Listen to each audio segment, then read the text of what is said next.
It's 3:17 in the morning. The hospital hallway is silent, the kind of silence that makes every passing second feel heavier than the last. A father sits alone outside the intensive care unit.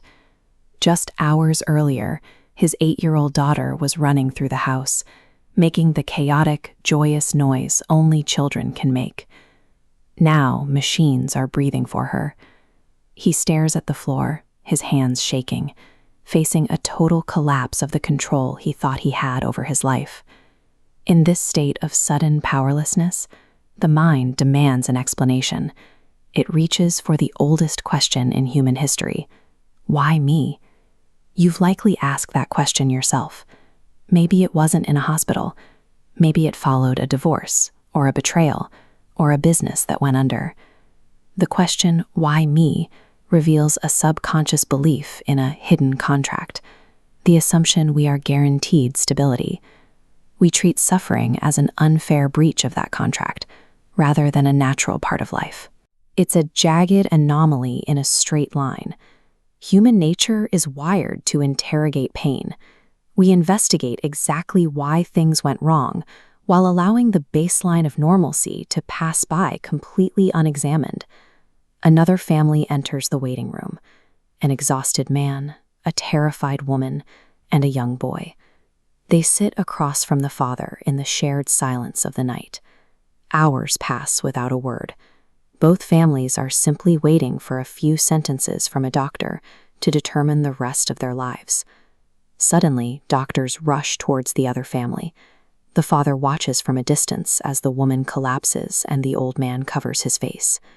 The boy begins to cry, a deep, visceral sound that doesn't quite seem human. As they are led away, the silence returns.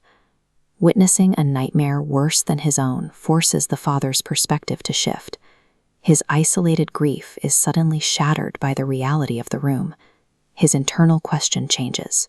Instead of asking, why me, he finds himself wondering, why not me? This is the cognitive bias of miracles. On our mental scale, massive blessings are instantly outweighed by a single negative event. We demand answers when life takes things away, yet assume beautiful gifts belong to us, treating miracles as if they were guaranteed. The father remembered the day his daughter was born. The doctors placed her in his arms, healthy and perfect. He had accepted that profound, unearned miracle without once questioning if he deserved it. We spend our lives treating the people we love and the health we enjoy as baseline normality, forgetting that these are actually temporary stretches of unearned luck. 2,000 years ago, Marcus Aurelius wrote of this illusion of permanence. He warned that we should not act as though we have an eternity to appreciate what we have.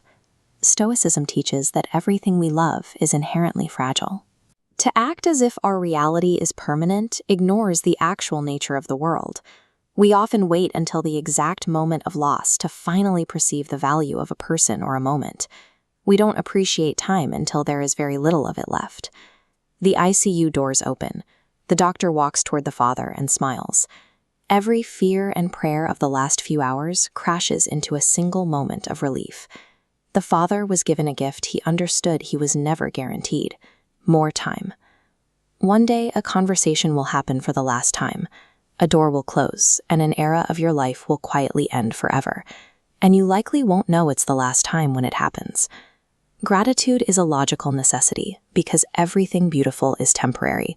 These moments require our attention precisely because they cannot last. The next time love finds you, or wake to a new sunrise, just take a moment to pause. Break the habit of assuming these things are yours by right. Wisdom begins the moment we stop taking life for granted and finally ask, why me, in the face of our unearned blessings.